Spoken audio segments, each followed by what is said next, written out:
The Bengal famine of 1943 was one of the worst famines in modern history, resulting in the deaths of around 3 million people from starvation and disease.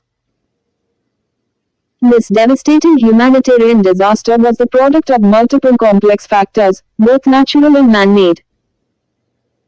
While the policy failures of the British colonial administration are often blamed, issues such as religious divisions, hoarding, wartime constraints, and local mismanagement also played critical roles. Examining the various causes of the famine provides insight into this traumatic period in Indian history. Drought and crop failure. One of the early factors that set the stage for famine was the drought conditions in 1941 that reduced vital food stockpiles. Bengal already relied on imported rice stocks from Burma to feed its densely populated agricultural society. However, a severe drought caused crop yields to plummet 30–40% below the norm. This depleted Bengal's reserves of staple grains like rice and wheat. The loss of carryover stock from preceding years foreshadowed the dire shortages to come. Matters were worsened when Bengal was struck by a cyclone and torrential rains in mid-1942, which ruined many standing crops. The drenching of wheat fields led to the spread of fungal diseases like wheat blast. Rice paddies were also damaged or washed away. These storm impacts on top of the previous year's drought meant even the fresh harvest for that year was decimated. The fungal infestation persisted through 1943, debilitating wheat production. Thus, no matter the season, circumstances conspired to deprive Bengal of desperately needed cereal crops. With local food production crippled, the region turned to external rice imports from neighboring Burma to compensate. But here too, unforeseeable circumstances would intervene to the detriment of Bengal. Cut-off of Burmese rice imports. A key source of surplus rice imports for Bengal was British Burma. But this vital trade linkage was severed when the Japanese Imperial Army invaded Burma in 1942. The loss of the Burmese rice supply just as Bengal's crops were failing created dire food insecurity. Prior to the war, annual rice imports from Rangoon into India stood around 1 million tons, of which Bengal claimed a quarter. This sudden disappearance of incoming rice shipments removed a critical buffer at the worst possible moment. British wartime policies also played a role in reducing Burmese grain exports prior to the Japanese occupation. The UK administration had been buying up rice stocks from Burma to supply their own wartime needs and for the war effort in Europe.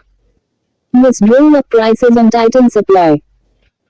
After the Japanese seized Rangoon in early 1942, the occupying forces also appropriated Burmese rice and restricted exports to British India. The loss of the Burmese surplus piled crisis upon crisis for Bengal. Inadequate transportation. The constraints of wartime logistics posed another hurdle as the British administration struggled to move supplies to famine-stricken Bengal. The region's transportation networks were overloaded and disrupted by military movements as well as refugee migrations. The region's rail, river, and road systems were placed under great strain attempting to cope with both famine relief as well as urgent military necessities. When the government sought to move large quantities of rice, wheat and other grains to Bengal, they found the carrying capacity was lacking. Railway carriages and cargo boats were constantly being diverted away to serve pressing military needs instead. The army appropriated much of the freight capacity of Bengal's railways to move its own supplies and troops. Traffic along the main Calcutta-Assam line also came under frequent attack by Japanese forces after 1942, hampering distribution.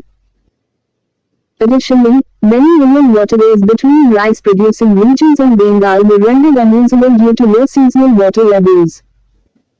Temporary grain storage facilities were also inadequate. Unable to have without renting space from private parties at high costs. With its transportation networks overburdened, Bengal struggled to pull in food from other parts of India in time to curb the famine. Churchill's priorities. Historians have often leveled criticism at British Prime Minister Winston Churchill's war cabinet for not doing enough to relieve the famine. His government invested significant money and resources into the war effort while Indians starved. Part of this was due to the necessities of waging war against the Axis powers and securing Britain's own survival. However, Churchill's documented views on Indians and the Raj government influenced his response and priorities at the time. Churchill's disdain for Indian independence movements colored his attitude about the value of expending wartime resources on famine relief. He was opposed to providing large amounts of aid that might go to waste. Several requests from the Indian Viceroy for emergency food imports were met with skepticism or refusal. When the Viceroy asked for imports of 1 million ton of grain in mid-1943, Churchill initially replied that he could only spare a quarter of that amount for India. While the UK eventually imported substantial quantities of grain from Australia to India, these shipments were also stretched between serving the war effort and alleviating the famine. Furthermore, Churchill rejected Canadian offers of wheat for Bengal in 1942 out of concern that shipping convoys could not be adequately protected from Axis naval attacks. Prioritizing the war in Europe over famine relief through food imports contributed to the spiraling death toll. Scorched earth tactics. The policies pursued by the British military also worsened conditions in Bengal. As the Japanese Imperial Army pressed into Burma and approached the Indian borders along the eastern frontier, the British forces adopted a scorched earth strategy. This involved destroying standing crops, seizing transport vessels and livestock, and evacuating populations from the border areas. The aim was to deny the Japanese invading forces access to supplies during their advance. While this helped halt the Japanese, it also led to widespread shortages in Bengal. Valuable agricultural lands were intentionally rendered unusable. Rice stocks were burned to prevent the Japanese from seizing them. Boats were seized from local villages, straining supply lines near the borderlands. The mass uprooting of Bengali and Russian populations also caused many deaths along their migration routes. In total, around 3 million were estimated to have been displaced by these British tactics. By decimating the productive capacity of the land just as the famine approached, the scorched earth policy amplified the shortage of food in Bengal. Hoarding and speculation. As food shortages began mounting, panic led to widespread hoarding that exacerbated scarcity.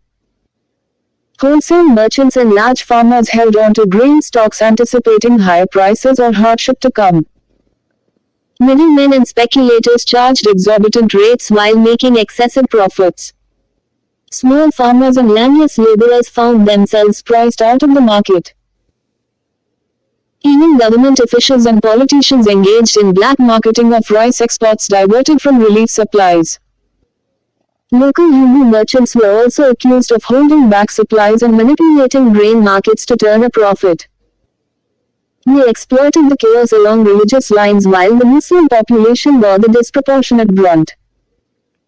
The profiteering from hoarding rice and wheat supplies by the well-connected few came at the cost of millions of disadvantaged lives. Such greed-driven stockpiling of grains to manipulate markets worsened the artificial scarcity and deprivation faced by ordinary Bengalis. Administrative failures. The provincial Bengal government and the British Indian officials also failed to respond promptly or effectively enough to stem the famine. They denied the extent of the food shortage early on when preventative action could have helped. Many signs of worsening hunger were met with inertia rather than meaningful steps to stabilize prices, supplies, or relief measures. Despite warnings from administrators on the ground, the authorities dragged their feet on requests to cut rice exports. They delayed putting price controls into effect until rice costs were beyond the reach of common people. Distribution of relief was also uneven and favored urban elite constituencies rather than the starving rural masses. To make matters worse, millions starved while granaries in parts of Bengal were found holding substantial food reserves left idle by officials. Administrative failures to properly comprehend the famine scale until it was too late resulted in a belated response. Inadequate steps to ensure fair distribution of food through public works, rationing, and subsidized sales contributed to the ballooning death toll. Divisions between Hindus and Muslims. During this crisis period, long-running tensions between Hindus and Muslims negatively impacted efforts to provide famine relief. The politics of communal division contributed to an absence of collective resolve. Hostility between the two groups meant that many initiatives to aid the destitute fell victim to infighting instead of prompt action. The Muslim League viewed the famine as deliberate discrimination by the Hindu-dominated nationalist governments against the large Muslim peasantry. They focused blame on Hindu merchants and business committees presiding over relief works. Congress party leaders on the other hand depicted the food crisis as a law and order issue caused by profiteering and hoarding within the Muslim community. These narratives of communal blame turned attention away from unified efforts to tackle the food shortage itself. They bred distrust and sometimes violence between religious groups vying for limited resources. Tribal Hindu and Muslim organizations obstructed cooperative solutions in favor of political agendas, neglecting the basic issue of feeding the starving population. Lack of collective Indian effort. A broader failure of the Indian government and provinces to come to Bengal's aid also suggested a lack of collective will or empathy. Despite holding surplus stocks, the neighboring provinces of Punjab and Sindh banned exports of food grains to Bengal via rail or river. Provincial governments refused to lift trade barriers or cooperate. Though Bengal was India's most populous province, the Central Indian National Congress government failed to respond with the urgency required. Local initiatives by regional leaders to purchase rice from abroad and smuggle it into Bengal were undermined. The larger sense of Indian unity gave way to narrow provincial interests as millions starved. Even eminent leaders like Mahatma Gandhi focused only on maintaining communal harmony rather than tackling the famine head-on. The Indian press provided minimal coverage of the disaster.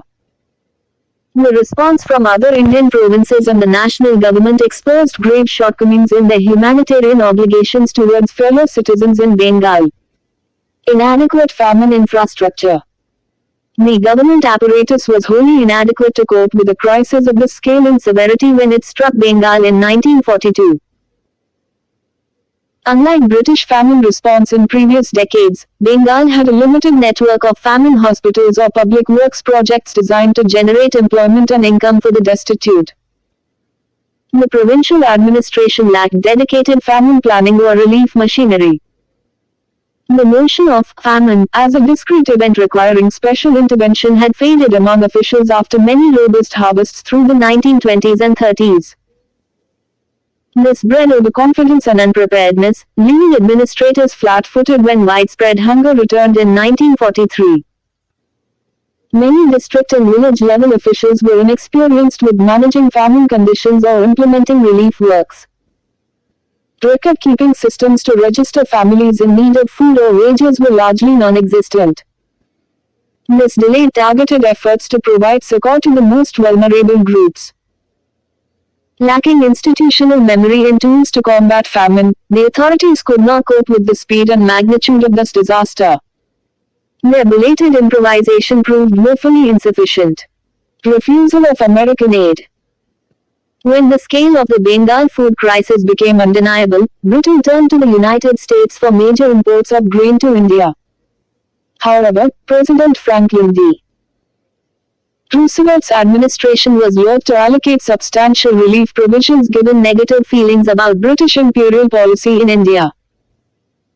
Roosevelt believed that helping rectify British failures in India would merely enable further prolongation of the Raj. Churchill's constant refusal to commit to India's independence after the war irked American officials, making them unwilling to provide large famine aid packages without political concessions. Though smaller amounts of wheat were eventually shipped from Australia under American Lend-Lease, the initial refusals out of Washington aggravated the situation. Having grown hostile to British imperial authority, Roosevelt missed an early opportunity to apply pressure and save many lives. The strained UK-US diplomatic equation resulted in hesitant American response to the starvation in Bengal. Global war constraints. The complex strategic calculus and compromised communications of a global war further impeded famine relief. The logistical demands of multiple far-flung military campaigns drew attention and resources away from India. In Europe, Allied planners were locked in life and death struggle with the Axis powers, leaving scant flexibility to aid Bengal. Wartime censoring of press reports also reduced international awareness of the Bengal famine. Cramped aboard insecure troopships carrying forces across treacherous waters, secure cargo capacity for grain imports was almost non-existent. Airlifting relief from distant Australia was unfeasible given the transport technology of 1943. Furthermore, Germany's U-boats were inflicting heavy losses on Allied shipping, choking supply lines from Australia and America to South Asia. Navigating the Indian Ocean and Arabian Sea to reach Calcutta or Chittagong was fraught with uncertainty. While relief contributions trickled in from Australia and Iraq, the global shipping crisis significantly hampered aid prospects during this famine. Natural disasters meet unnatural policy. In many ways, the Bengal famine arose from a perfect storm of unfortunate timing. A series of natural setbacks to Bengal's agriculture coincided with the stresses and distortions of all-out war. The impact of sudden severed Burmese imports was multiplied by global naval warfare threatening relief shipments. However, the disaster was more than an inevitable product of circumstances. Policy decisions exacerbated the tragedy. Panicked hoarding and communal antipathy hindered a unified response. The prioritization of military imperatives over humanitarian needs by both British and Indian authorities compounded the crisis. Gross inattention and tardy reaction to initial warnings allowed suffering on a staggering scale. In the end, the Bengal famine of 1943 stands as a sobering case study. It reveals how nature's whims can collide with human failings under conditions of war, poverty and colonization to horrifying effect. The lingering shadows of imperial rule no doubt contributed to this catastrophe amid the turmoil of World War II. But no singular cause or clear villain can be identified. Rather, it was an ecosystem of misfortune and mistakes that enabled such vast human devastation. The complex chain reactions set in motion during this famine highlight the need for vigilance and preemptive action when food crises loom. Complacency and slow decision-making must be overcome to tackle such disasters. Averting calamity requires being acutely attuned to early tremors before they amplify through brittle social systems. No government or society can perfectly predict droughts, floods, or storms. But they must forecast for the possibility and create buffers against deprivation. For if warning signals go ignored due to isolationism, political antagonism, or dominant military priorities, the costs ultimately paid in human lives will be dear. The Bengal famine stands as a reminder that amidst fear and uncertainty, neglect of basic human needs inevitably extracts the steepest toll. Its lessons implore people and nations towards compassion and care for our shared fragility.